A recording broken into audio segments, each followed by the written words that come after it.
CHI Health Center in Omaha, Nebraska. We've got the Providence Friars up against the Creighton Blue Jays. Thank you on a big day here on the Fox Networks. Nick Bond, Lisa Byington with you. Well, as we heard the studio guys talk about, just when we felt like we knew what this matchup was about, the perhaps absence of Marcus Zegarowski changes the complexion of this game. Absolutely, and you got the obvious reasons. He leads the team in scoring and assists, but for a team that wants to play with pace, Zegarowski's the guy with the ball in his hands. He sets the tone in that regard, and Providence switches defenses a lot. You need a veteran guy that can identify and get the offense into whatever looks they need. So it'll be interesting to see how Creighton lives without Zegarowski here for this afternoon. And to clarify, we don't know if Zegarowski is out for the game. In fact, just moments ago, he walked over to the bench during the starting lineup. Speaking of the Jeep Grand Cherokee starting lineups, it'll be Denzel Mahoney who will start in place right now for Zegarowski. Mahoney could be important because he's a guy that can operate in the middle of the zone, the heart of it, right at that free throw line if Providence implores some of their 2-3 zone. And you see Zegarowski sitting on the bench. He did not warm up. Now, to clarify, I was at practice yesterday, and he was fine. I actually even talked to him for a good 15 minutes or so, and he was fine. You saw him at shoot-around and went through shoot-around just fine. He looked like he was just fine just a couple of hours ago, about 4 hours ago. So whatever sort of illness came on quick. Be interesting to see if maybe he gets some fluids in him, he starts to feel better.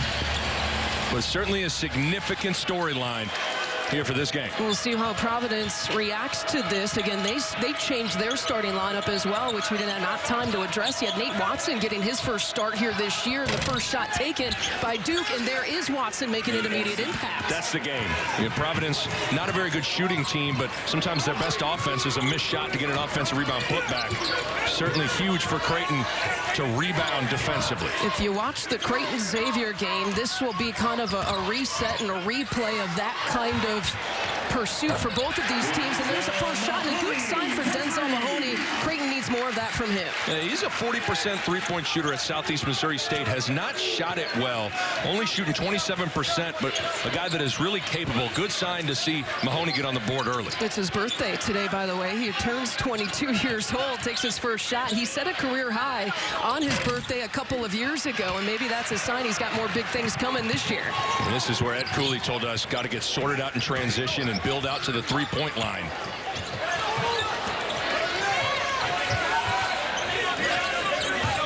Tyshawn Alexander from the corner. They work it around to Jefferson. You know, the other thing, Lisa, as you see a turnover with Zegarowski out, this is a lineup you don't see a lot with Mahoney, Jefferson, and Bishop on the floor. So a lot of Creighton's set plays get a little bit disjointed as well. Questionable today.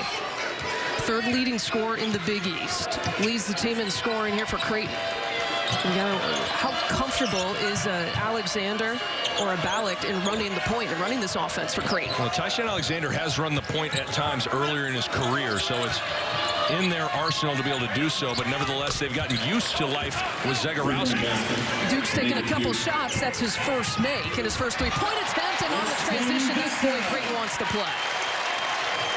Well, even off of a made basket, Providence has to sprint back. No home run trots or anything like that. You got to get organized immediately. That's a great point. Christian Bishop, all 6'7" of him, got down the court as they yanked it out of the net and got down for a quick two. Luan Pipkins, he's the grad transfer for Providence. Watson gets it swatted away. Providence will keep it with 6 on the shot clock. Greg McDermott, as you saw the studio guys touching upon the pregame ceremony, picked up win number 500, but has been sitting on there since he did it against Xavier. But 5 different head coaching stops to get to that number. Started out his career at the Division II level. Another foul and put back there for Khalif Young, who today is coming off the bench. And that, again, Providence, they're going to be sending multiple guys to the offensive glass. And that's one way to slow Creighton down in transition, is to make them have to block out every time. But you better believe the Friars are coming. We asked Ed Cooley, actually, if he would send more guys back because of the transition concerns there for Creighton. And he said, oh, no. we're sending all guys, but we're sending all guys to the offensive glass here today, like we always do. And just like that, Lisa, Mr. Zegarowski has checked in. So we'll see what his win looks like, what the conditioning looks like, how he's feeling. The crowd gave a nice little cheer. They didn't really know what or how to react when they announced Denzel Mahoney in the starting lineup, much like we did when we saw him in the starting lineup. We thought it was an error. Trying to go Bishop's way. We got a foul there on the floor on Khalif Young. That's number 2 on Young. It's a huge part of Creighton's game, Lisa, that pick roll flip up to the rim. A little bit of an errant lob, as if this is further to the opposite side of the rim. Bishop flushes that, but then that's what Providence wants to do today. They want to beat Creighton up physically. Any 50-50 loose ball, you're going to feel the Friars. Again, these are two teams that kind of have something to prove here. Providence sitting in second place in the Big East with a 4-1 record. Creighton started the week as a top 25 ranked opponent, at least in the AP poll, until they dropped one to Georgetown. You got to wonder how the voters will react to them, even if they pick up a win here tonight. Certainly motivation high for different reasons for both clubs, but it's interesting. I asked Ed Cooley, what's been the difference? He had a slow start in the non-con to the 4-1 start in conference play, and he said mindset. He said it's the same guys. He's just thinking about the right things. Certainly been really good in close games, which always helps. Here's Pipkins with a three-point look, and he hits his first three-point attempt. They like to get more out of him. He's the grad transfer who can provide more. Speaking of that, Ballack misses everything. It's not that often that you see him miss that poorly. Well, Mitch Ballack's been given a talking to from his coaching staff about never turning down any open shot. And Greg McDermott said outside of an uncontested layup, a three-pointer for Ballack might be the best shot in the offense for the Blue Jays. So he's going to be aggressive. And from that distance, that would be a poor shot attempt for most people. Not for him. Not Mitch Ballack. Pipkins, a deep attempt, trying to go back-to-back. There's the offensive rebound for Watson. They'll pick up about 13 of those per game. They're so good on the glass. We talk about the identity of Creighton, threes and playing fast. The identity of Providence is rough, tough, physical, hard-rocking dudes that beat you up in the paint, own the glass. And certainly you got a handful of bigs, Watson, Holt, Khalif Young, who can really put their fingerprints on the game, getting second chance opportunities. Watson misses at the free throw line. Not exactly his strength, but generating some offense inside the paint is one of the reasons why he's getting his first start this year. 29 career starts coming into this game. He started about 20 times last season for Providence. Yeah, Watson is Providence's most talented post scorer in terms of being able to play with his back to the basket, score in a variety of ways. And this is what Providence will do. They'll throw some three-quarter court pressure just to slow the Blue Jays down. Oftentimes they'll fall back into a 2-3 zone.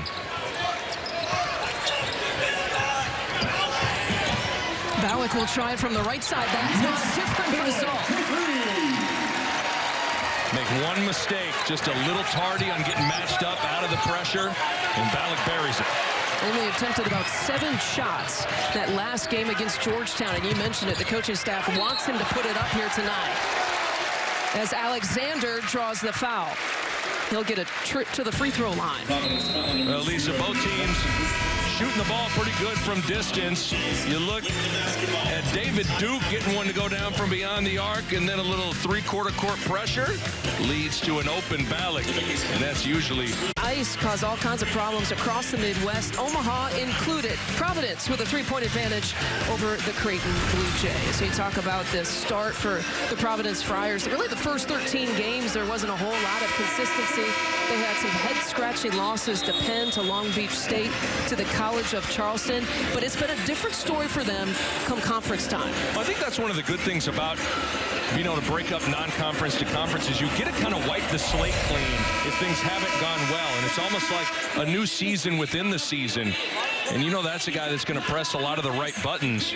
But again, in talking to him before the game, Coach Cooley that is, made it sound like there wasn't a lot of schematical changes. It was more about a mindset within that locker room to flip it. They've now won 5 of their last 6. The only blemish in conference season is to Butler. And really, it was the game against Texas that got things going for Ed Cooley and company. And in talking to him just about that, and the mindset that you're addressing, Nick, is the fact that he's he's always preached toughness. He didn't always see the toughness. They bought in, for some reason, they bought into that toughness in that game against Texas, and it came right before the holiday break, and then they could feel good about themselves and build off of that win. Well, the big thing, you said it, feeling good about yourself. So much of this game is about confidence, and really blew the Longhorns out at the Dunkin' Donuts Center, and then ever since they've been playing great.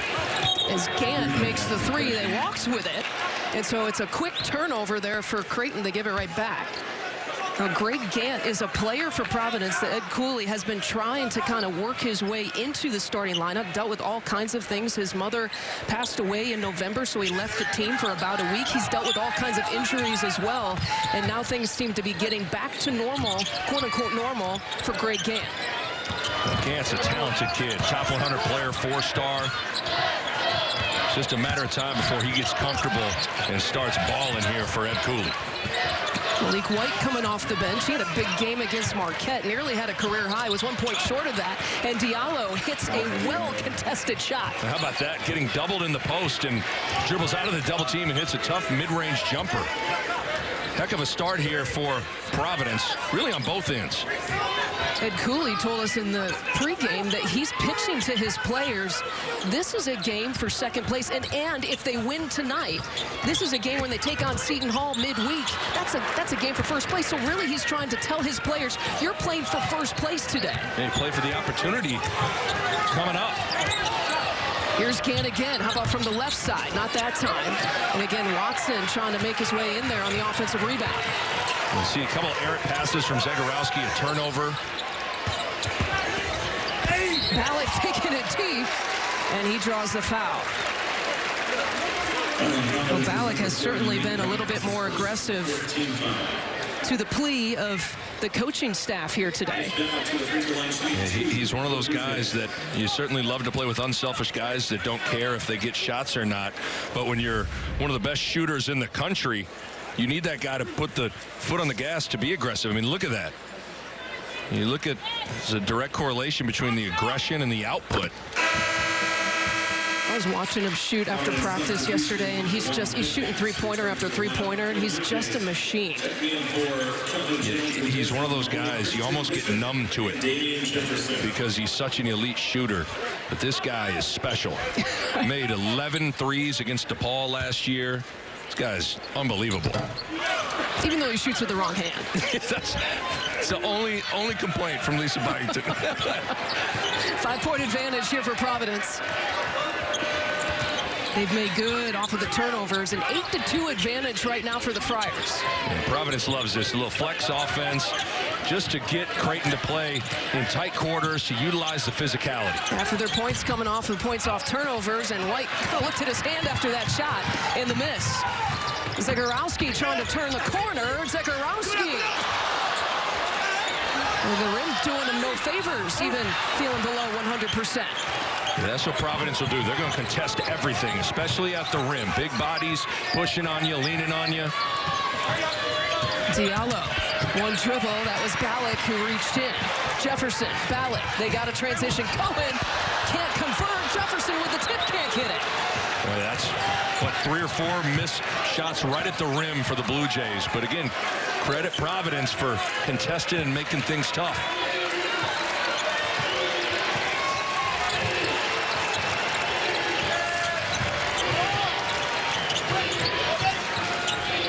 Pipkins already has a three-point make. Gives it up to Diallo. So good there in the mid-range. Again, Watson with the tip. Duke left all alone for three, and he hits. And that's how Providence is going to want to play. Multiple bodies going after offensive rebound opportunities. A lot of that all starts with the mismatch with Diallo and Zegarowski, and is able to drive in and create the scramble rebound situation. David Duke 2 for 2 from 3. He's got the best three-point shooting percentage in the Big East this year. They go backdoor to Jefferson for 2. And something that Creighton, you think about them as a three-point shooting team, but that's something that the three-point shot can open up a little bit. Absolutely. You get so pressed out on the three-point line. Providence denying anything on the wing. Can backdoor and alleviate some of that pressure. White this time. Tough turn. And we got an offensive foul call there on Providence. It's going to go on Watson. That'll be his second. So you got Khalif Young with 2 on the Providence side, and now Watson with 2. And it'll be Emmett Holt who checks in for the first time. He missed the last game, injured with an ankle. A huge part of this game is going to be rebounding. And Providence has done a good job of setting the tone of what this game's going to be like. That they're crashing the glass every time. And sometimes establishing that tone right away is important in a game where the glass is going to reign supreme. Alexander drills the 3. It's the third three-point make here for Creighton. Ed Cooley's beside himself. You cannot go under a ball screen and give Tyshon Alexander any space at all. They average about 9 makes from back there. They attempt about 25 per game. Ed Cooley was talking to us just about limiting the types of three-point attempts here tonight. They're in trouble. Providence got to call a timeout. They got to burn one. Well, Lisa, you figured the three-point line would be an important part off of an offensive rebound. David Duke knocking it down. And you have to stay attached to Mr. Alexander's body, or he's going to bury triples all afternoon long. Creighton trying to defend home court. Providence trying to stay second in the Big East. The two tangling here on one of the toughest places to win in the Big East. The Friars and the Blue Jays. A big day on the Fox networks across the Big East here today. We've seen some interesting situations. We'll get into that a little bit later. But a three-point advantage for Providence, and one of the reasons why they have that advantage, they're taking advantage of the points off turnovers. Something Greg McDermott was concerned about was taking care of the basketball. Providence is a physical team, and that can disjoint your decision-making. But I just think in general, extra possessions, whether that's turnovers or offensive rebounds, going to really be important, and Providence dominating both departments here early. And out of that timeout, that's not what Ed Cooley wants. He is frustrated. 5-second call.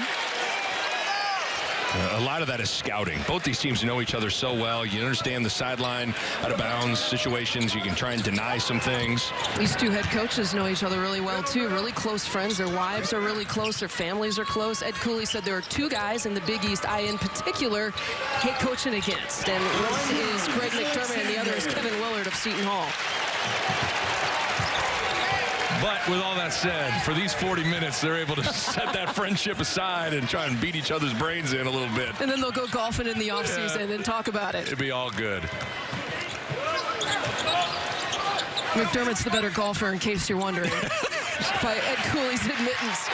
There's a turnover, this time for Creighton, as Ballack rips it away. Looking to try to hunt down his shot. So good at trying to hunt down something.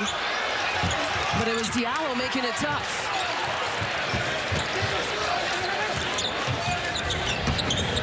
Bishop, tough shot. That was Holt challenging. That was Providence's strength in full display, that whole possession. White taking it in. And a somersault at the end. I love the confidence and aggression Malik White plays with. When he comes in the game, some guys like to let the game come to him. He goes and gets it and gets himself into a flow. He's really made the most out of his opportunity, especially in conference season, averaging the second most in conference play on this team. White, a senior, accepting the role of coming off the bench. Pipkins and Duke are the starting on the perimeter for Providence this year, as White misses the 3. I don't know if he stuck the landing on this, but the shot looked pretty good. It did. Again, he's coming in to score, and he's coming in to be aggressive. And it's always good when you can go to your bench and bring in somebody that changes the complexion of the game, whether it's from energy, defense, and oftentimes it's a good thing when it's scoring the ball, and Malik White can do all of those things. Triple somersault aerial, I think, was the name of that move. I doubt that's what he works on, but he looked pretty good doing it. Gant will give it up. Here is White. Under 10 to play here in the first half. Pipkins will take the shot. He hasn't been shy in this first half. And they'll stay here. Goes off Creighton last. Lisa, twice Damian Jefferson has tried to come in and gang rebound. And I know both times it ends up staying with Providence, but at least you like the mindset. It's got to be all 5 guys thinking about coming in and grabbing a board. From up top, Diallo can't get it.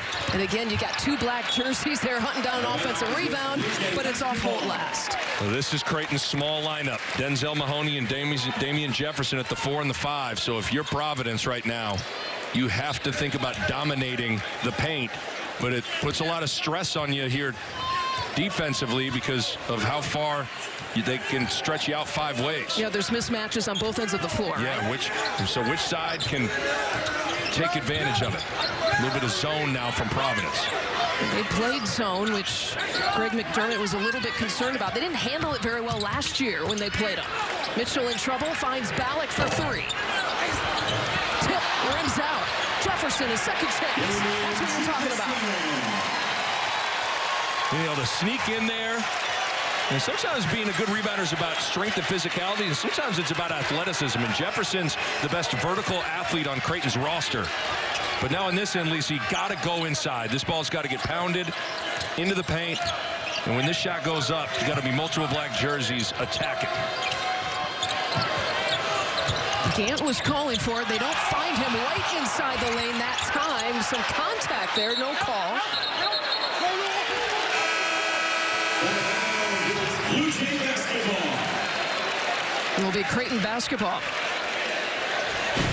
Providence substitution is number 13, Khalif Young. You see multiple guys coming in. This is the kind of game Ed Cooley wants, though. He wanted it to be choppy and ugly and muddy it up. So again, I think while it's pretty even on the scoreboard, I think there are a lot of things about this game that Ed Cooley has to like from a complexion standpoint. Yeah, you just feel like the tone has been set, tilted towards Providence's side. Zegarowski, his first 3 attack. Didn't look sick on that shot. The shot is sick, but he didn't look sick. That'll make you feel a little better, getting 16,000 people to cheer for you.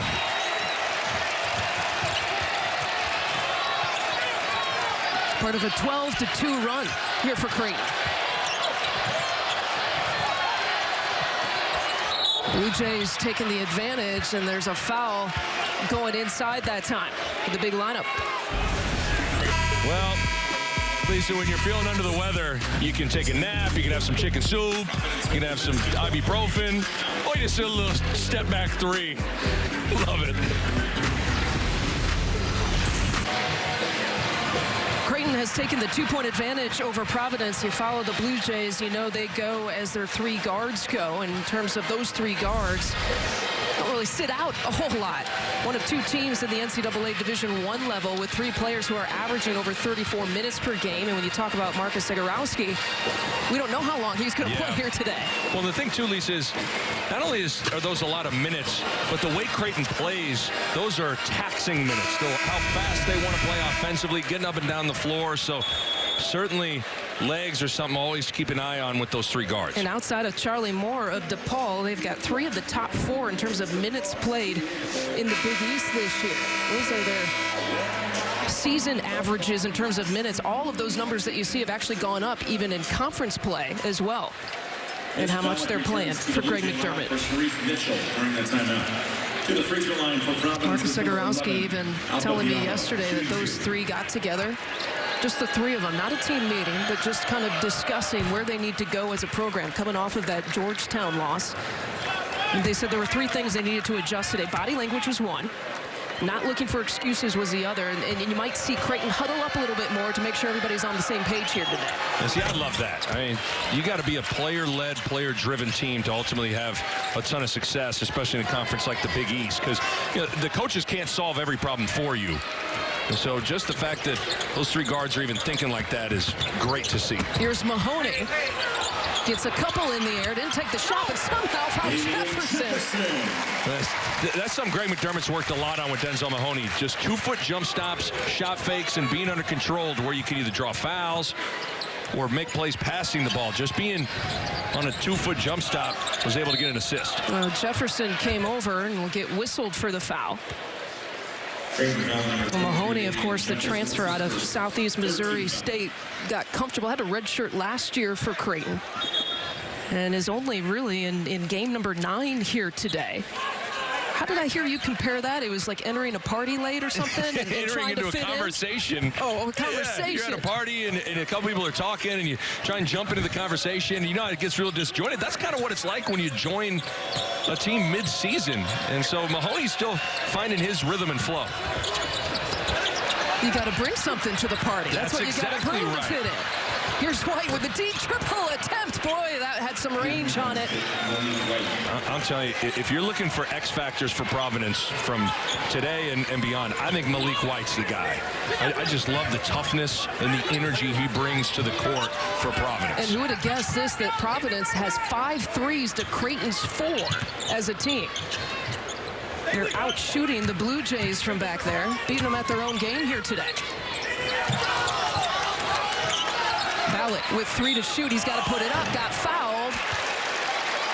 And White got him. Boy, the discipline for Providence guarding the three-point line has really been inconsistent. Going under a few ball screens in there. Malik White, you got to know better than that. Understanding the shot clock's winding down. I know you are guarding one of the best shooters in the Big East, but you cannot get your hand caught in the cookie jar. The whistle's going to blow. You know, Lisa, you bring up the fact that right now Providence is out shooting Creighton from beyond the arc. That's a delicate thing if you're Ed Cooley, where ultimately how you're going to win this game is in the paint and dominating there. And so already 12 three-point attempts, 12 of the 20 three-point attempts, or of the 20 field goal attempts, excuse me, are threes for Providence. So you got to be careful about falling in love with the long-range jumper. Well, they're shooting 42% here so far. Their season average is about 33%. But yeah, you're right. You got to be careful with that fool's gold and settling for that shot, even though it's fallen here in the first half. And again, I'm good with the threes as long as they come with a post touch or a paint touch. Diallo thought about it, passes it up.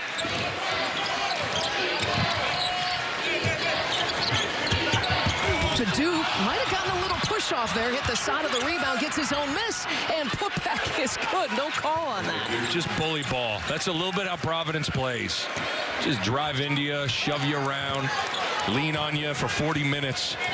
You got to be ready to fight when you take on Providence. Now 13-2 advantage in terms of second chance points opportunities here for Providence. So as you had mentioned, they're getting extra possessions on the offensive glass, and they were generating some turnovers early in this game. Alexander off balance, can't get it to fall. It's a physical game out there. That's something Greg McDermott was interested in, seeing how the game got called from an officiating standpoint. And right now, certainly a physical one.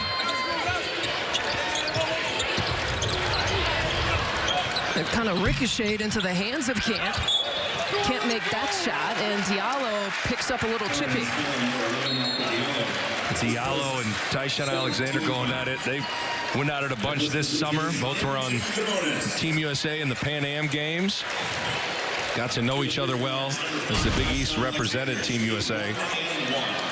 Yeah, a bunch of Big East All-Stars coached by Ed Cooley. He was the head coach. Kevin Willard was the assistant. 4 on the Providence side represented on that team. Tyshawn Alexander, as you mentioned, was the Creighton representative. He makes good on the first free throw. He actually had to travel from Peru, which is where the Pan Am games were played, to LA, and then to Sydney, when Creighton played over at Sydney in the early part of August. I don't know how long of a flight that is, but don't sign me up for it. Man, rough. I'm exhausted when I go to Chicago and then Indy or something like that. I couldn't imagine that flight plan.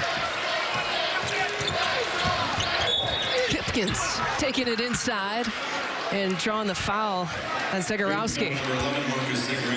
We mentioned that team and some Big East All-Stars. They actually won the bronze medal. There you see Coach Cooley. He's got kind of that summertime smile to him right in the middle of the photo. And so does Kevin Willard, far left. He's got that almost that tan going. You don't see them frowning like we do during the season. The tip off there to Young. But Diallo, David Duke, A.J. Reeves, who didn't make the trip here today for Providence, and Nate Watson were the Providence representatives on that team. And Mahoney trying to go to work down low. Providence foul number 1, Greg Gant. It's his first Well represented. 18th foul. One of the youngest teams in that competition, by the way, and they only had really kind of 1 week of practice, but so valuable to kind of go against the guys who you always compete against. Oh, no doubt. And now all of a sudden they're your teammates. 2 shots. Absolutely. And it's fun to get to know those guys, but it's also fun to the practices and getting to see how those guys operate on a day-to-day basis. Extremely valuable. Checking in for Marcus Zagorowski is number 4, Sharif Mitchell. Zagorowski will get subbed out. He's played about 10 minutes in this first half. Again, if you're just tuning in, he didn't start. We were told he had an illness. He had practiced in practice yesterday. You saw him go through shoot around, and so it's really kind of in between shoot around and the start of this game where that illness kind of happened. But he's played about half the time here in the first half. Kind of how it goes at times. You got to roll with the punches in conference play. No A.J. Reeves today for Providence. Certainly that's a factor. Yeah, Reeves in concussion protocol. Suffered it in the second half in that Butler game, and he has yet to play for Providence since. Diallo got tripped up. Alexander went tumbling over into the baseline, and he's still down. But he picks up his second. Tyson Alexander went down in a heap. Foul call number 5, Tyson Alexander is second. I think he got kneed. His left knee went knee to knee with Alpha Diallo. Watch his left knee. Yeah, he's not one to put any pressure on that at all. Like it was the inside of the knee, right where the trainer Ben McNair's hand's at. So what a situation for Creighton. We showed you the importance of Zagorowski and Ballack and Alexander, and now 2 of the 3 maybe under 100% here today. One with an illness and maybe one here injured. And you hope it's just your pain that you're dealing with, not necessarily anything structurally.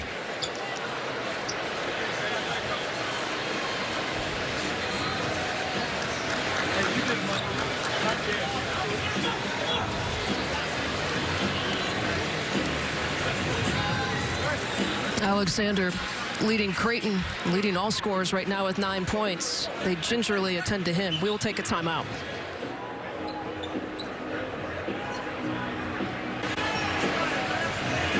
They're still tending to Tyshawn Alexander, who is yet to stand up after committing his second foul. It was a hard collision with Alpha Diallo on this play. And that left knee, Diallo and Tyshawn Alexander bang knees. It was on the inside part of Alexander's knee. And boy, can hardly put any weight on it.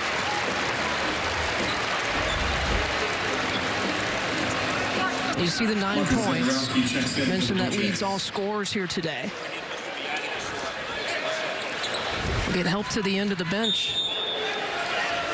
Certainly significant, but in the meantime now important minutes for Sharif Mitchell, the freshman, number 4. Who was challenging Pipkins on that shot. Another offensive rebound here for Providence.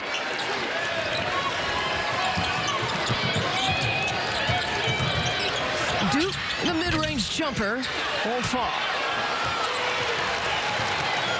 And Mitchell on the push.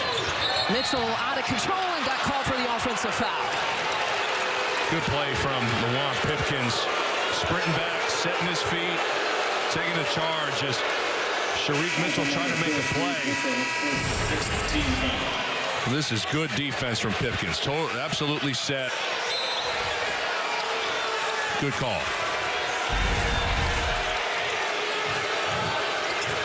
It's a freshman going up against a grad transfer, and it was the grad transfer that read that play perfectly.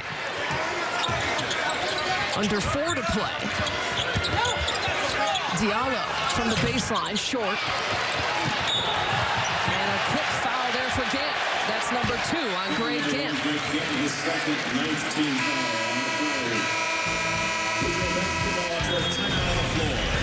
Well, Greg McDermott showing a little emotion as it's already been a pretty emotional 16 minutes and change here in Omaha.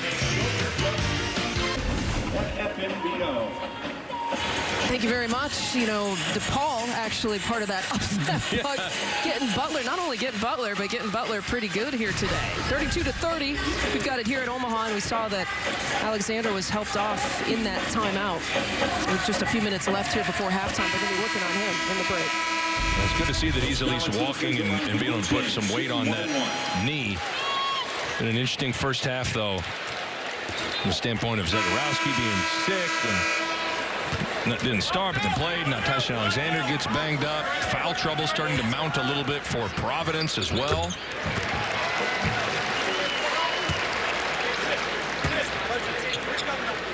You know, the free throw line has really been important for the Blue Jays. Creighton has given up 10 offensive rebounds, and Providence is up 13-2 in second chance points, but Creighton's been able to knock down 12 free throws.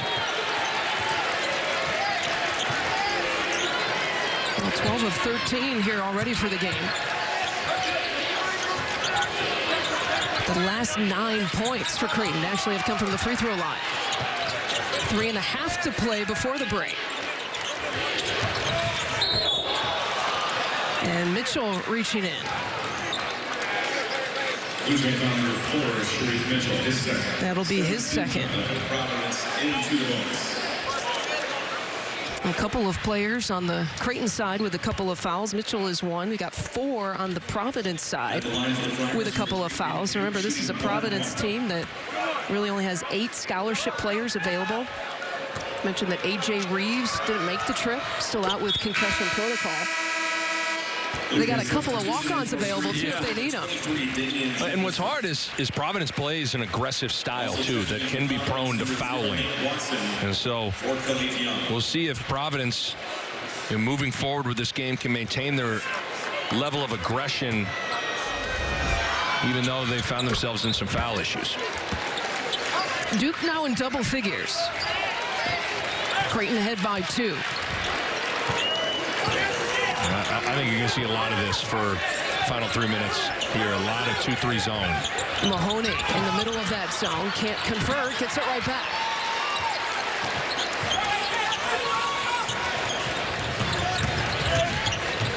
Ballack with the drive and kick. Mahoney again. Inside the lane. There's a little bit of a strike. Well, that's something that Creighton really needs. Someone that can operate in the middle of the zone at the high post, and Mahoney's comfortable there. And already Providence giving up a couple offensive rebounds when the Friars have gone to the 2-3 zone. And they needed that bucket, first bucket since 7:35 left in the first half. Trying to post up Diallo, but Mahoney's big body doing a good job of battling him. Short on the 3 attempt for Duke. That's his first miss from back there. Providence now 5 of 15 from 3.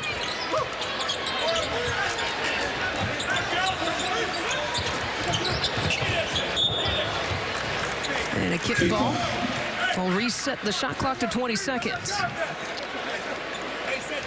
And right now, Ballack is trying to post up Pipkins when Pipkins is matched up to him.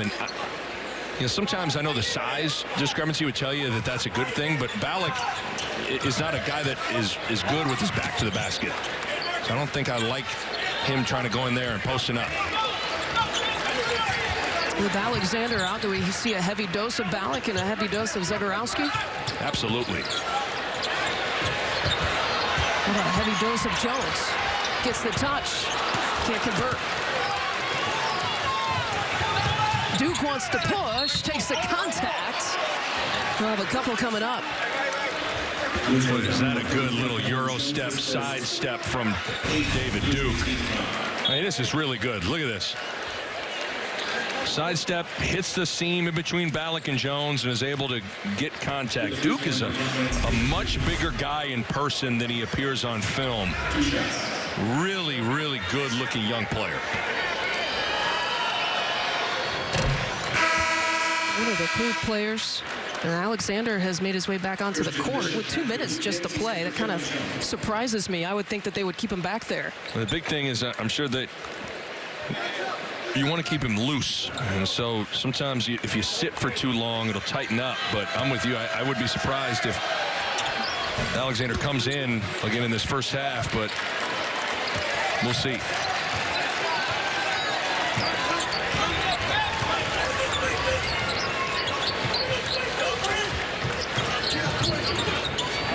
Zagorowski nearly lost it. Now with a little man-to-man look here for Providence. They switched defenses up a little bit in the first half. Out to Zagorowski with 6 to shoot. He's got to push it. He does, and fires and hits. Yeah, he's so good at, stop on a dime and pop up from mid-range. He's just one of those scorers that can score at all 3 levels, at the rim, 15 to 18 foot, and from 3. Zagorowski, a Massachusetts native, did not want to miss this game. As the answer there for Pipkins. He wasn't recruited by Providence. And wants to show him really kind of what he missed. Show a lot of the Big East schools what they missed. Jump ball. Creighton will keep it. Jump ball will stay with the Blue Jays. Creighton's a fairly small team, not overly physical, but that guy right there is pretty physical. Mahoney's got big, broad shoulders. He's got a Big East body. And so he's important. He's been able to guard Alpha Diallo a little bit, battle him in the post. You saw him pull down a couple of rebounds. Again, had to wait to make his debut on December 17th. Halleck from the out of bounds hits the 3. That's such a hard shot.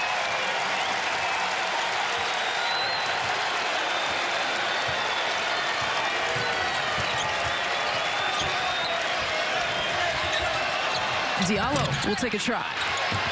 Pipkins gets the miss. Another offensive rebound for Providence. Good decision. Pump the brakes a little bit. Run some offense. Just about a 7-second difference. This is a chess match here. It looked like Providence was man-to-man. Now they fall back to a 2-3 zone. Halleck just and that's more than a capable shot that he can make. That's the ridiculous part of that. That is well within his range. Second he steps foot in the arena, he's within range. You said the last one he made was a tough shot. What about it makes it tough? Well, all your weight is going away from the basket, and to be able to have the balance to get square and to have touch, it's just really, really difficult.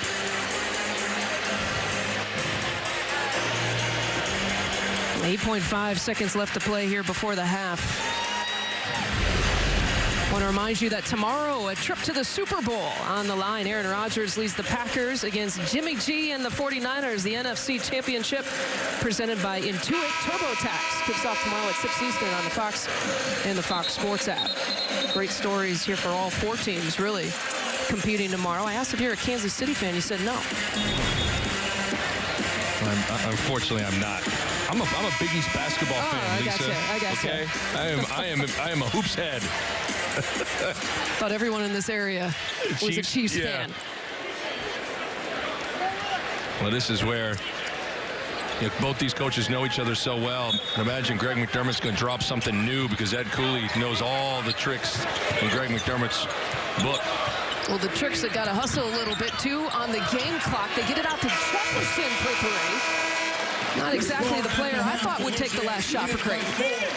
A little pick and pop. Got a decent look. Just didn't get it to go down.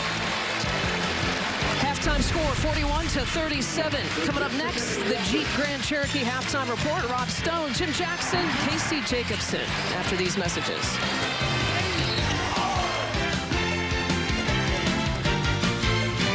Go, Tyshawn Alexander, who was out with about 4 minutes to play in the first half. That's what he was doing, warming up and looking awfully pretty good. And that is a good sign here for Creighton. Nick Bodley-Sabinton with you, and we've been given the notice that he's probably good to go here for the second half. Yeah, and again, you saw him running around, moving around. If it was anything structural, obviously he would be back in the locker room. So that's good to see, because certainly he's an important facet to what Creighton wants to do both offensively and defensively. Yeah, it's a first half that it started really well here for Providence. They had the lead for a considerable part of the first 10 minutes. How'd they get it done? Yeah, I thought Providence came in and established the complexion of the game in the glass, and that kind of opened up things from the perimeter as you saw Pipkins get a tough triple to go down. But Creighton just continued to kind of fight and chip away at this thing. Tyshon Alexander knocking down a three. There are a couple of mental errors from Providence guarding Creighton on the three-point line. And this was the play that Alexander banged knees with Alpha Diallo. Was really in pain, went back to the locker room, did not return. But he is back on the floor now, so we'll certainly keep an eye on what Alexander's looking like. Your first half stats, your eyes immediately go to the free throw situation. You talked about that towards the tail end. That 12 of 13 has kept this lead here for Creighton. But you'd like to see, you don't see it there, but the points in the paint, only 10 points for Providence. You feel like that's got to go up a little bit. I think the points in the paint have to be in Providence's favor if they want to win this basketball game. But half of Providence's field goal attempts were threes. I think that might be a little too many. Alexander, you see him, he's starting. Zegarowski actually starting as well here for Creighton. So the everyday starting lineup is back now for the Blue Jays. Zegarowski didn't start this game, out with an illness that happened sometime between shoot-around and the tip of this game. But here is their point guard.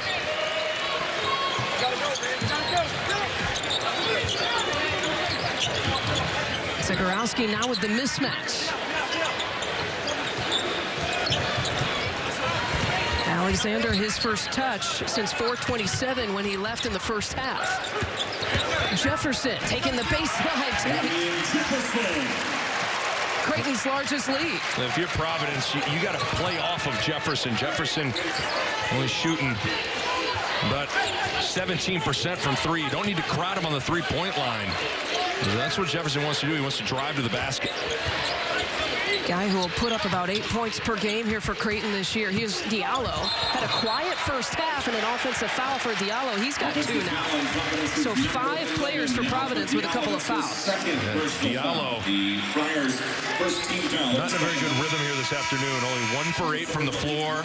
They're trying to make something happen. Driving to the basket. And good play from Ballack, setting his feet and taking a charge. And I'm always curious how head coaches handle a player with a couple of fouls. We see Ed Cooley with the yank here for Diallo. Mentioned that he had kind of a quiet first half. Just 4 points, 1 of 8 shooting. The leading scorer, leading rebounder. He'll be on the bench, at least for now, for the Friars. Tipped for Pipkins. Creighton keeps it. Now 9 to shoot. Alexander's got some height on Pipkins and will challenge him off the glass. It's a good gliding finish that allows Pipkins to kind of slide past him to be able to finish at the rim from Alexander. His knee looks good. There have been a couple of drives where the explosion has been there. Do you feel like that's something that is a confidence builder for a guy trying to get some confidence back after going out, as I mentioned, 4:27 left in the first half. Can't tried it. Watson will get it. Look at that. 2 Blue Jays on the ground, and Providence gets the rebound and puts it back. That's what Providence needs this game to look like. Well, Greg McDermott was pointing towards Ballack's way. See if this set. Running for Ballack. Backdoor look. Looking for Alexander, but grimacing a little bit after that layup. The heck of a set play from Greg McDermott. Understanding that Providence trying to deny the wing entry to Tyshon Alexander, a little backdoor. Duke got Jefferson up in the air. Soft touch hitting every single part of the rim for 2. And Duke has to continue to be aggressive. Watson or Gant tapped that away. On the push, here's Duke. Finger roll finish and a couple of points for David Duke. And with Alpha Diallo out of sync a little bit and on the bench with foul trouble, I think Duke has to be the guy that really is aggressive from the perimeter. It's a guy who's had to shoulder maybe a shooting guard responsibilities this year versus point guard responsibilities. Which can be hard. I mean, it's a different mindset, different set of responsibilities. Zegarowski can't get it. He had 1 3-point make in the first half. Now 1 of 2 for the game. See if Providence can get Watson a touch in the post. Try and get this high-low look here. Pipkins off the mark. Zegarowski trying to push with pace. Gets his own miss. Watson there with a swat.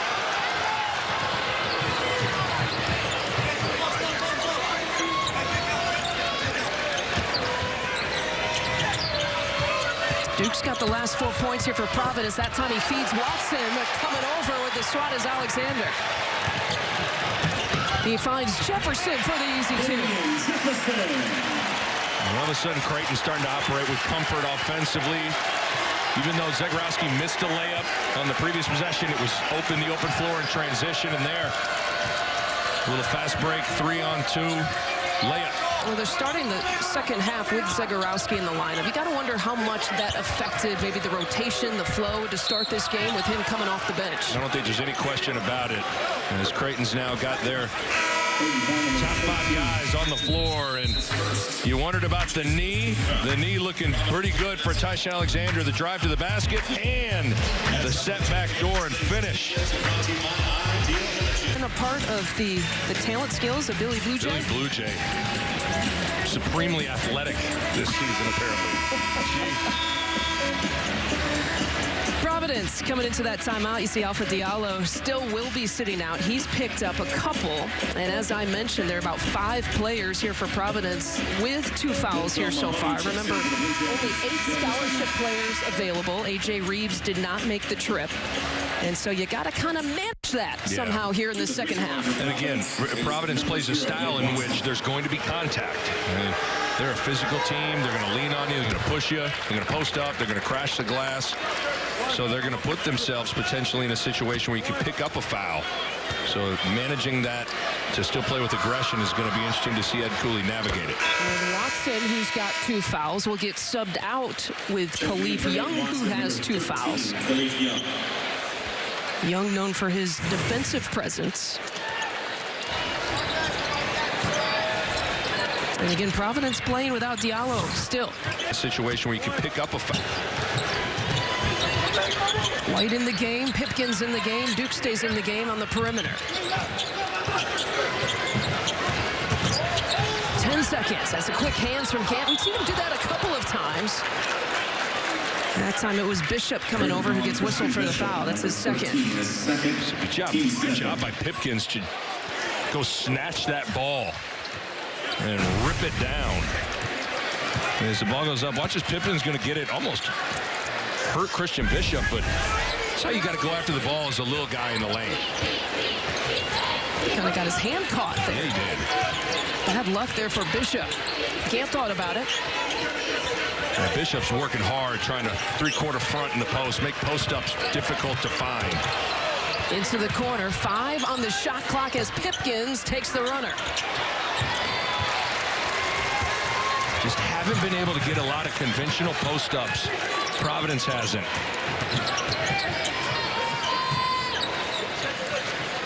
And they've shot 18 threes here so far.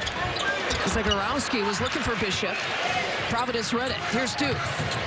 On the transition, gets the contact, and offensive foul call. Offensive foul on Providence is number 3. Duke twice in transition has really gone to attack the rim, and this time Tyson Alexander gets his feet set, takes the charge.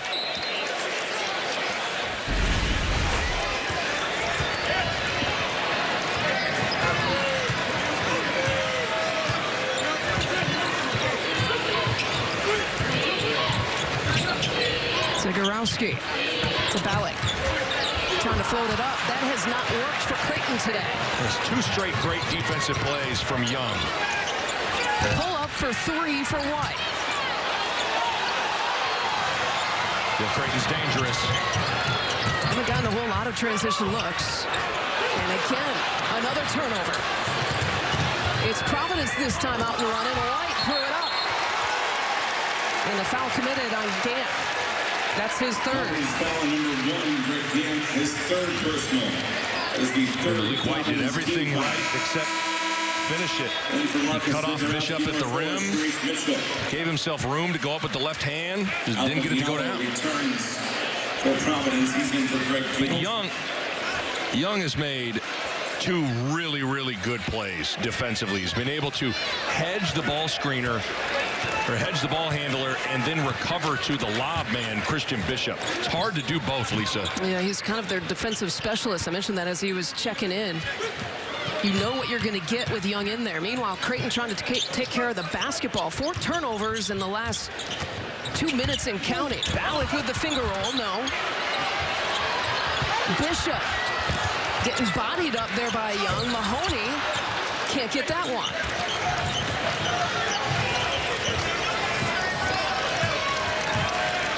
You can watch the wrestling for post position with Young and Bishop, trying to get something in the paint. Pipkins left all alone. That one pops out. Young paddling for the offensive rebound, and Bishop got him. So that's number 3 on Bishop. And that's a little bit what Creighton will be willing to give up. They're trying to send extra help defenders in the paint to help Bishop give up some open threes. I think that's why you see the three-point attempt as high as it is for Providence, 23-point attempts. Certainly rather have the Friars out there than in the lane. It'll be Kelvin Jones who subs out Bishop, the grad transfer out of Idaho State. Duke has had the hot hand in the second half for Providence, and a foul there on the floor. It'll be the second on Jones, who had just checked in. And if you're Jones, you're a guy that, you're not playing 25, 30 minutes a game. You got some fouls to work with in spurts to play with some physicality. So he's got to go in there and lean on Young and Holt and Watson. 2 fouls in 4 minutes, by the way, for Jones, and Pipkins makes them pay. 1-point edge now for Creighton. Pipkins can get hot in a hurry. He's been cold lately, but he's a guy that can have a big half score in the ball. Really was instrumental in Providence's road win at DePaul. You could argue that was really kind of the last time offensively that he's really had a presence for Providence. Speaking of a presence inside the lane, it's Mahoney. Well, that's a presence that Creighton hasn't had in their offense. Someone that can post up, back a smaller guard down, exploiting a mismatch and laying it in. Stands at 6'5", 225. Ballack on Duke. The double team coming with Mahoney. Diallo has checked back in for Providence. Duke with the foul. They are beyond their average here today. They get about 13 offensive rebounds, and Providence already at 15. Well, Providence trying to fight back a little bit here, doing it in a variety of ways. Luwan Pipkins with some space, rains a triple, and then for the Friars to win this thing, there's got to be plenty of second chance opportunities. And look at the tip back. Providence has cut the lead to 1, and there's some defensive concerns with Greg McDermott. We're not doing our job on that end. And we're not putting bodies on people. You can't leave Pipkins to help. That's their shooter, right? We've got to be intelligent with our defensive approach, right? It's just not good enough down there. They've scored whatever, in way too short a time. We got to fight down there.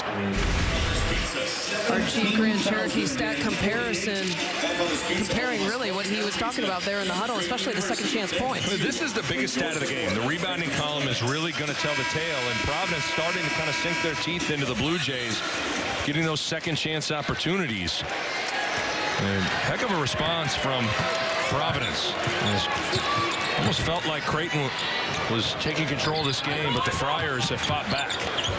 Trailed by as many as 8. In fact, that's the largest lead for both of these teams here tonight. Final game of the Big East here in the Saturday afternoon. A lot going on. And a walking violation there by Mitchell. Creighton has had trouble taking care of the basketball to start the second half. It was something Greg McDermott was worried about. He's taking care of the ball. 12 turnovers now for the Blue Jays. The thing you got to tip your cap to with Ed Cooley is, what did he tell us, Lisa? He said he wanted to see the three-point attempts not be very high for Creighton. Creighton only 11 three-point attempts here this afternoon. When they average about 25 for a game, that's a tough angle for Diallo to convert. Hey, that'll get Diallo going. His second made field goal of the afternoon. Little isolation drive for him. Providence has its first lead since about 7 minutes to play in the first half. Mahoney. And one and done for Creighton.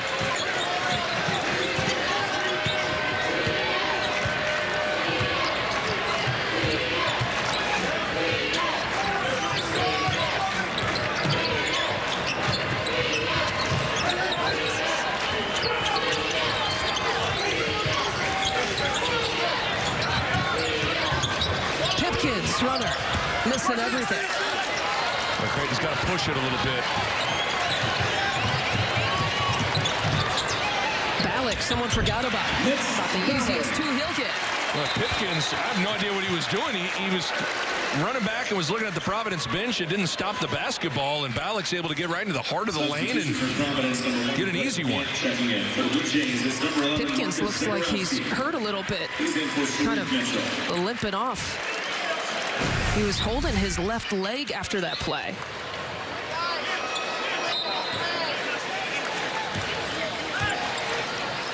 Not sure what happened there. Again, that's too easy of a shot for Balak to just drive into the middle of the lane and get an easy 10-footer.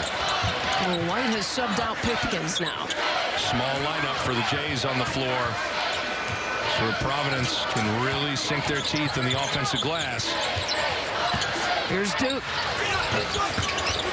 Short, another offensive rebound. Count the bucket. And one for Alpha Diallo. This is what Providence can do, as Diallo has inside position on the pick and roll. Easy one. And all of a sudden, just like that, Diallo, who was really out of rhythm, has gotten a couple of layups to go down and feeling okay about himself. He struggled at the free throw line and misses that one. Diallo just a 56% free throw shooter this year. 5 ties, 8 different lead changes. Providence at 4-1, sitting in second place in the Big East. Creighton at the start of this week, ranked in the top 25 for the first time in a couple of years. Foul there on the floor. That'll be against Young. That's his third.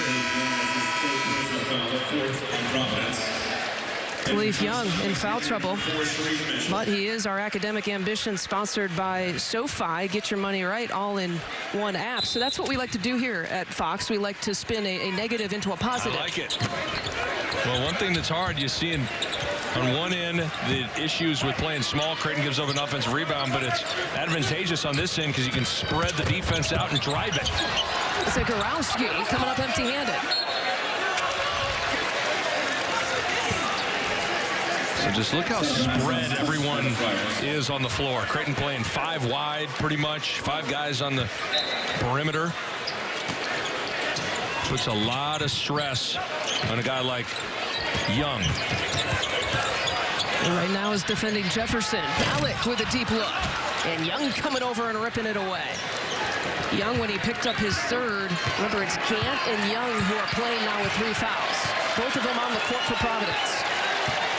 We'll see if Providence wants to try to go inside here.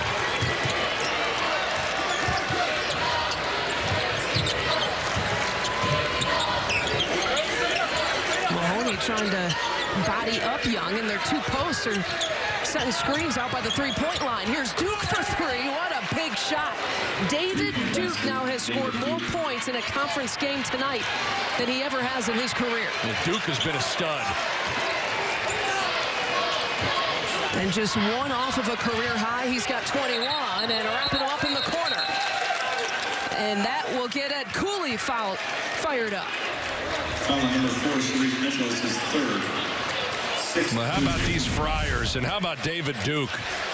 Really shooting it at an efficient clip and playing with a lot of confidence.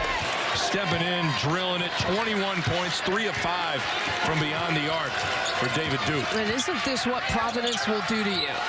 They'll grind you. They'll slowly take the air out of the building, which they have here. One of the toughest places to win. Put almost 17,000 in this building. And you go into a game, you have your 3 or 4 things that you really want to establish from a game plan standpoint. And for the most part, Providence has won that battle. Zegarowski trying to post up White. And White's going to get called for the body. Providence foul number 4, Malik White. That's his third person. Providence looking to take one on the road. Sitting in second place in the Big East.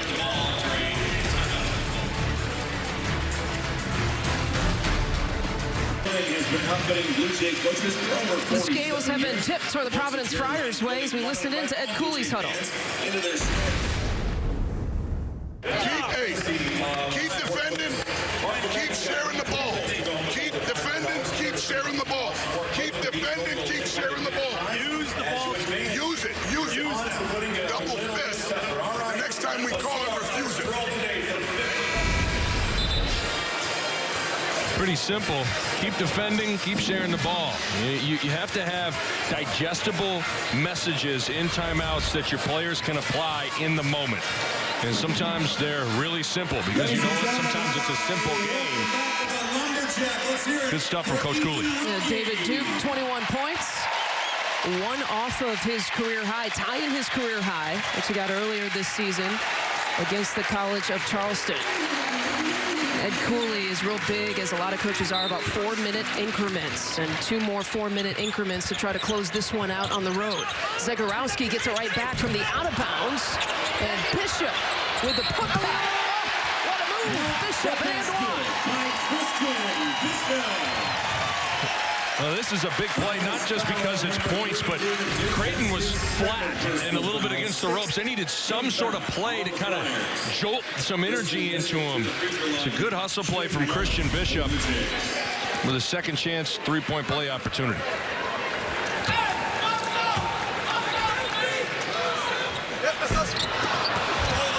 Can't convert.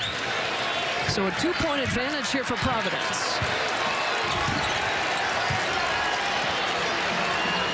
So Bishop back on the floor should make rebounding a little bit easier, but still a challenge whenever you're taking on Providence. He's playing with 3 fouls for Creighton. They swing it over to White. Somehow found the hands of Diallo into the hands of Bishop. Providence gets it right back. Young.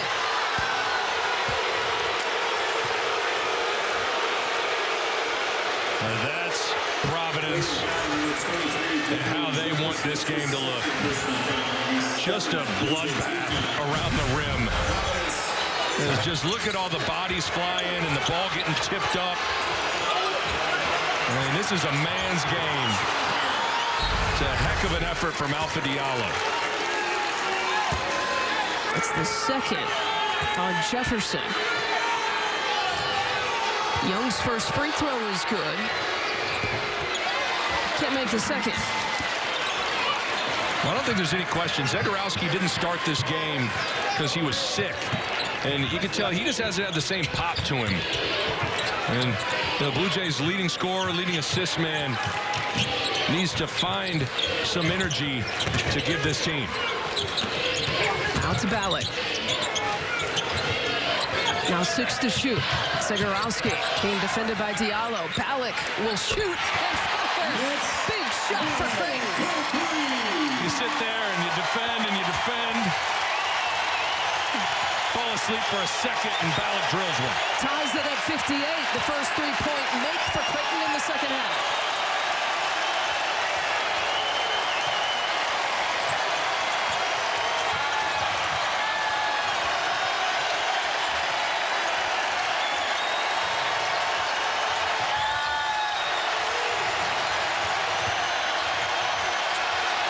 Gant for 2. And a foul on the shot. That's 4 on Bishop. That's important.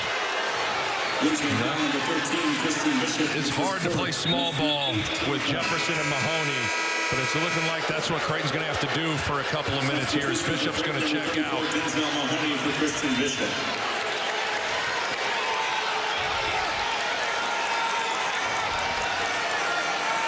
To the free throw line for Providence, number 13, Khalif Young. With as many players on the Providence side who started this second half with 2 fouls, probably be talking more about Providence being in foul trouble with players picking up 4. But the first to 4s is Creighton.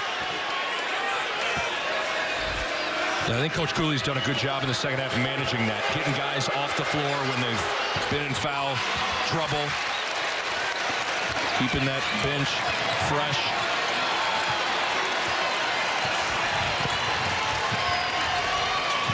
Energy's back in this building. 1-point edge here for the Friars.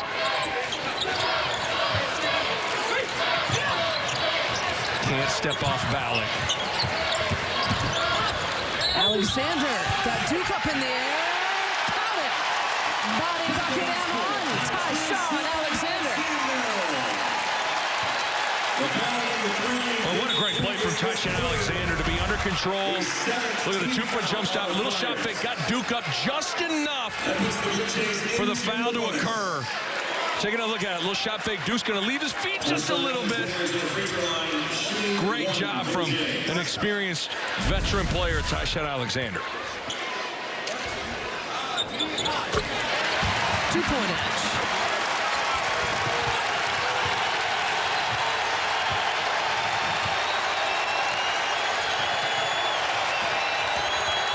Duke trying to get the answer. He's got a new career high. Wow. 23 for David Duke.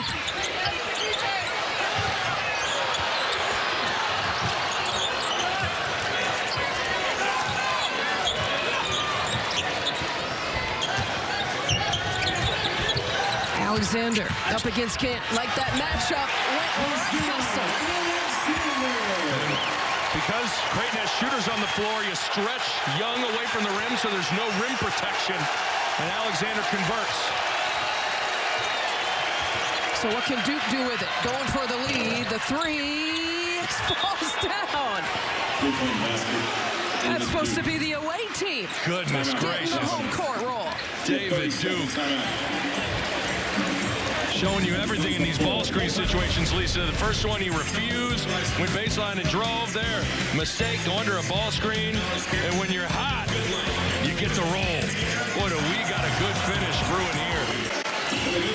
We've got a good one to close out the day in the Big East. Providence with a 1-point edge over Creighton. Nick Bodley, Sabinton with you. David Duke working on a career-high day. He's got 26.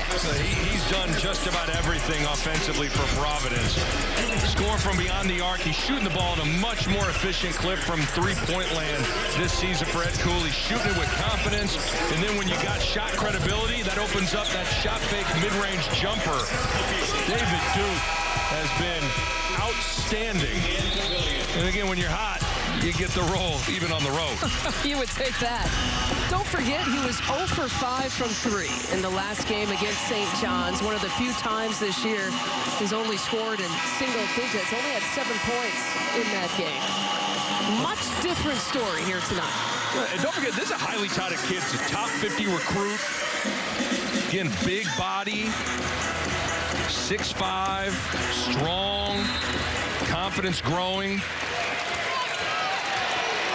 And by the vibe in the arena and the play on the floor, you'd think there's 30 seconds left and not 5 minutes. That's how intense this game feels right now. Crowd's back into it, under 5 to play. See the 10 lead changes, 7 different ties. Young almost ripped it away from Zagorowski. Mahoney drawing the contact there on Young, and that will be number 4 on Young, the first Providence player to get to 4. Providence is number 13, Dave Young. That's how Creighton can put stress on you with the small lineup. Young had to hedge a ball screen and then recover back and fight dribble drive with Mahoney. When you got guards all over the floor and you're the lone big guy, it can be tough on this end of the floor, and that's why you have to make it count on the other end. Getting offensive rebounds and post-ups. Mahoney now in double figures. Started the game for Zagorowski, came off the bench to start the second half.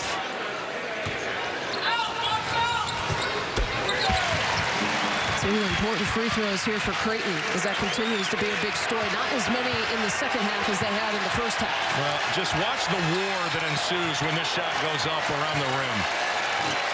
Providence has got that mindset that every offensive rebound is going to be theirs. Alexander defending Duke. He'll stay with them. They won't switch off. Diallo this time in the corner. Out to White, to Pipkins, to Duke. He tries to dial it up again. Mr. Big Shot tonight. What did Ed Cooley say in the huddle? Share the ball, share the ball. What great ball movement from the Friars. And Young is done. That is number 5. This is 5th personal foul. The team's now. And that's what Mahoney can do. I mean, he's right now playing the 5 spot. Can put the ball on the deck. It's just a tough matchup for Young. They get Young out 6'9", 250. Went to Mahoney the last couple of times. Isn't this cool, though? You're seeing two teams built totally different right now. Creighton playing small ball, and it's working for them offensively, being able to stretch the Providence bigs away from the basket and drive it at them. But on the other end, Providence is flexing their muscles in the paint. Even that three-point opportunity for Duke, Lisa, is made because Creighton has to collapse on a post drive from Diallo. You know, it's just a battle of will stylistically right now. It'll be Gant who subs in for Young. Watson's been on the bench for a little while for Providence.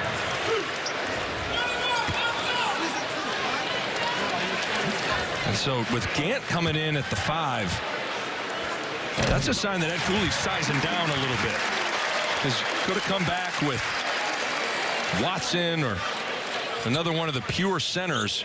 But so now Gant, I think, is really important defensively, being able to slide his feet laterally. Played 29 minutes in the last game. His playing time has gone up. The confidence in him from Ed Cooley has gone up.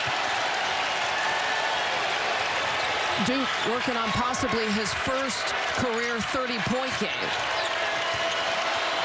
They leave Duke alone. Why would they leave Duke alone? A 30-point game for David Duke. Well, you ask why would they leave him alone? That's a mental mistake. You get a little double pen-in screen, and Creighton velcros the screen, and hottest guy in the gym drills it. 32 tonight. He didn't score a point last year on this floor in 19 minutes. What a difference a year makes. Alexander with the take. Duke with a rip. He scored the last 11 points for Providence. Well, if you're Zegarowski guarding David Duke in the right corner, no help responsibilities. You got to stay attached to him. And those are New England high school guys who know each other well. Zegarowski and Duke, both playing in the same area, both in the class of 2018. And Zegarowski now shadowing him. Duke didn't get anything. Fade away for Gant.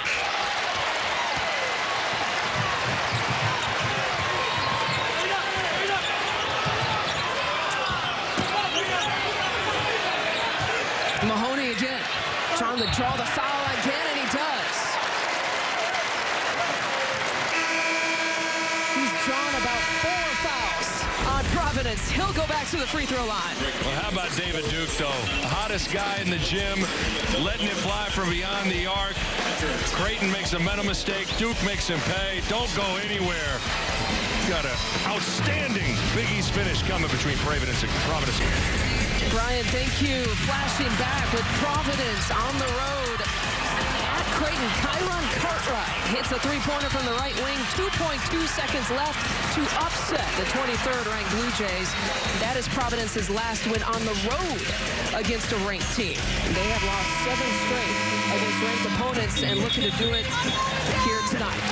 Nick Baugh, Lisa Byington with you. An update here on the Big East standings. Seton Hall for the first time in program history, improving to 6-0 in conference play, picking up a win. This win is big for Providence because they play Seton Hall next, and that could be for first place in midweek. Pretty amazing considering where this Providence team was in mid-December. Quite the job by Ed Cooley to push the right buttons, get these guys in the right frame of mind. But this has been quite an afternoon, especially from David Duke.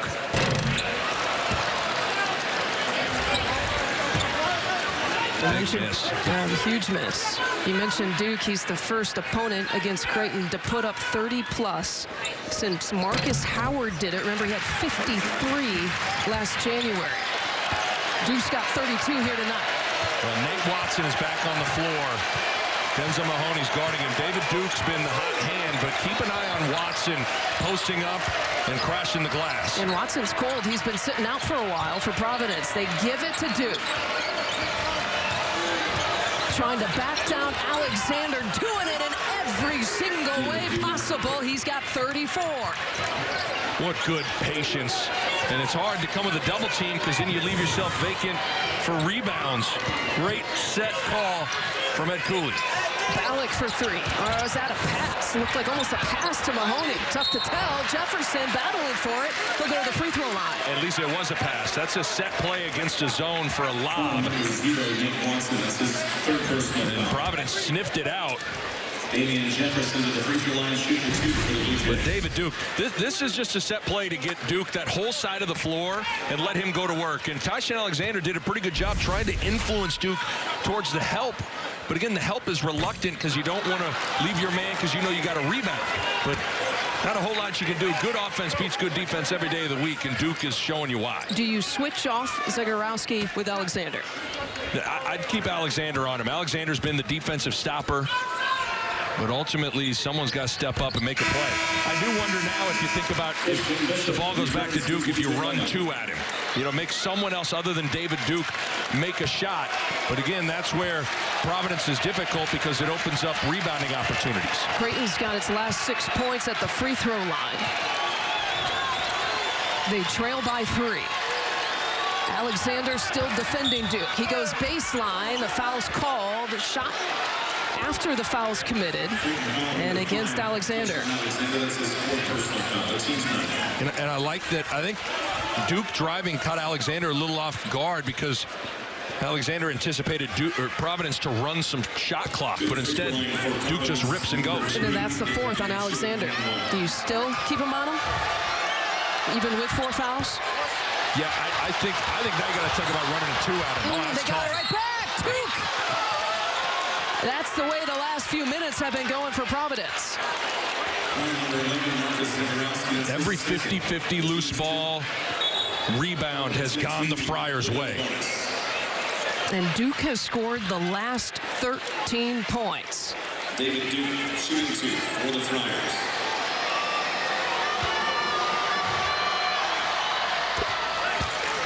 What a huge offensive rebound given up from the Blue Jays. You got inside position on a free throw.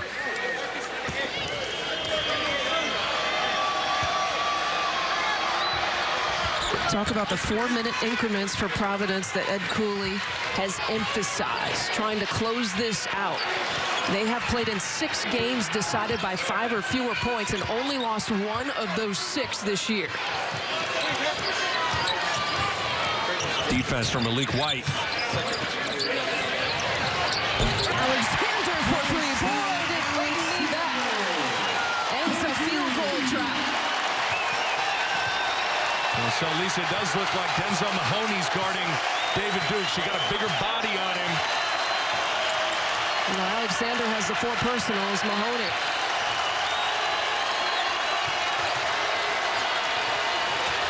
Watson, handoff to White. Working it around for Pipkins. For the shoot, Diallo, the senior, trying to deliver. Creighton with a chance to tie or take the lead. Providence back man-to-man now.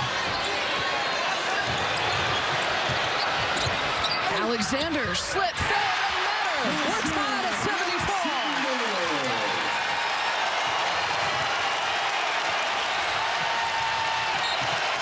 Timeout, Providence. Ed Cooley calling one of his 2 timeouts left. We have full timeout for the Flyers. Well, how about Tyshawn Alexander with the Blue Jays?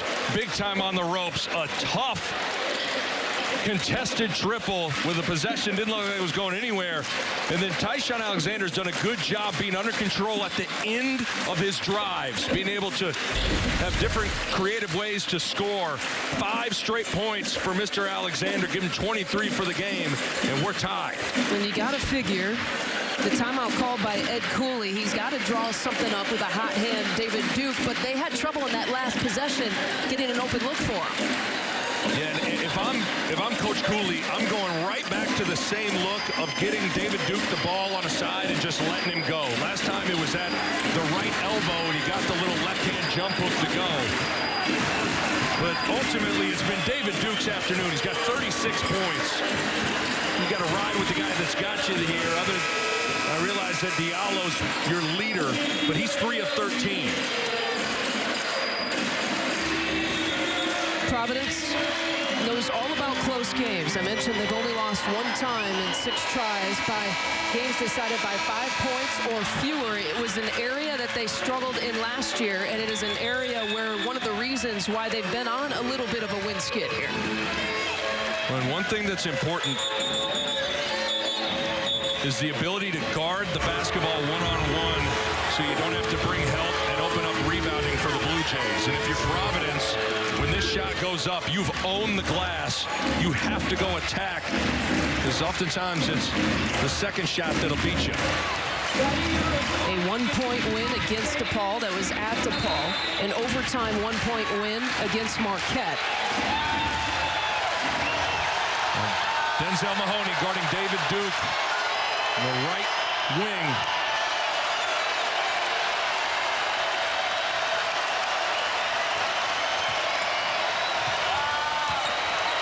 Here is Duke. Mahoney's defending him. Duke loses it. Wrapped up. Jump ball. It'll be Creighton basketball. Mahoney, the defensive stop. Alexander and get out of the way. Diallo's going to try to deny the rock. Zegarowski will take it for the lead. Look at this, trying to get Alexander the ball. Instead, Alexander rises up and drills it. Unbelievable. Timeouts. They've got 4 shooters on the floor, minus Watson. Diallo's trying to call for it, thrown away. Alexander gets hacked.